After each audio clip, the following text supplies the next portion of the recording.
11 का term wise syllabus देखने वाले हैं। यानी कि हम लोगों को इंतजार था कि कब ये लोग टर्म वाइज सिलेबस लेके आएंगे, फर्स्ट टर्म और सेकंड टर्म में क्या आने वाला है। टोटल आपके पास गाइस एक ही बुक है, 12th में तो 3 बुक्स हैं लेकिन 11th में सिर्फ एक बुक है। उसी में से गाइस आपके चैप्टर्स डिवाइड किए गए हैं। आप सबको पता होगा ये 40 मार्क्स का गाइस आपका पेपर होगा, MCQ बेस्ड होने वाला है। 10 मार्क्स आपके इंटरनल लगेंगे जो कि आपके प्रोजेक्ट के लग सकते हैं, है ना। या तो प्रोजेक्ट होगा, वाइवा होगा, आपका क्या होता है उसमें इंटरनल टेस्ट ले सकते हैं, प्रैक्टिकल फाइल हो सकती है, लेकिन इंटरनल असेसमेंट आपका 10 मार्क्स का होगा। टाइम ड्यूरेशन आपकी 90 मिनट्स रहने वाली है। अब इसमें गाइस इन्होंने फर्स्ट टर्म में जो एडअप किया है आपका चैप्टर इंट्रोडक्शन, आपको पता है ना, chapter 1 plus basic accounting terms, chapter 2 वो आ रहा है। थ्योरी बेस ऑफ अकाउंटिंग में गाइस आपका चैप्टर 3 एंड 4 जिसमें आप अकाउंटिंग स्टैंडर्ड प्रिंसिपल्स पढ़ते हो अकाउंट्स के, plus cash basis and accrual basis पढ़ते हो, वो भी आ रहे हैं इस टर्म में। और ये सारा मिला के आपका टोटल 12 मार्क्स का बनेगा गाइस।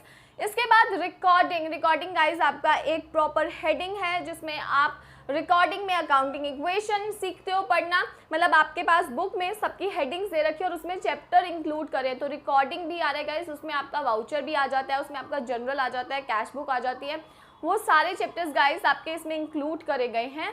इसके बाद BRS that is bank reconciliation statement भी आएगा इसी टर्म में। डेप्रिसिएशन चैप्टर आएगा guys and provision and reserve आएगा। Provision and reserve theoretical chapter है आपका, डेप्रिसिएशन पूरा प्रैक्टिकल है, BRS भी प्रैक्टिकल है। अब ये सारे चैप्टर गाइस टोटल 28 मार्क्स बना के मिलेंगे। यानी कि इसमें आपका जो रिकॉर्डिंग है ना गाइस, इसमें आपका कैश बुक आ जाएगा, इसमें आपका जनरल एंट्री पास करना आ जाएगा, वो सारी चीज़ें आपको इसी टर्म में सीखनी पड़ेंगी। टोटल आपका 40 मार्क्स का ये बनेगा।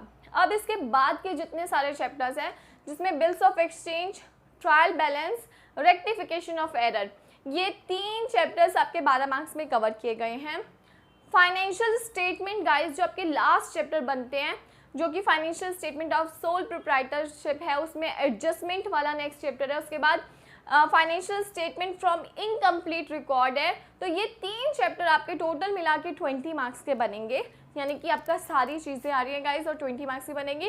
इसके बाद जो हमारा लास्ट रह जाता है जिसे हम बहुत कम पढ़ते हैं, that is computers in accounting, वो 8 मार्क्स का है। तो अच्छी खासी वेटेज है गाइस 8 मार्क्स की, तो इसे छोड़ना नहीं है बिल्कुल भी, इसे भी पढ़ना है। और इस तरीके से गाइस आपका सिलेबस डिवाइड किया गया है। आई होप आपको ये समझ आया होगा। अगर आपको कोई भी डाउट है गाइस सिलेबस को लेके, किसी टॉपिक को लेके गाइस, जो भी लास्ट ईयर टॉपिक डिलीटेड थे वो इस बार भी डिलीटेड माने जा रहे हैं क्योंकि वो सिलेबस में इंक्लूड नहीं करे गए हैं। और काफ़ी हद तक गाइस आपका सिलेबस जो है पिछले वाला ही कंटिन्यू हो रहा है। तो अगर आपको कोई भी डाउट है इस चीज़ को लेकर, किसी टॉपिक को लेकर कोई क्वेरी है आपकी, तो आप या तो कमेंट के थ्रू पूछ सकते हैं या फिर आप इंस्टाग्राम पर मुझे मैसेज कर सकते हैं। मेरी आईडी है तबिता मेसी, ठीक है, तो आप मुझे वहाँ पर भी मैसेज करके पूछ सकते हैं। Thank you.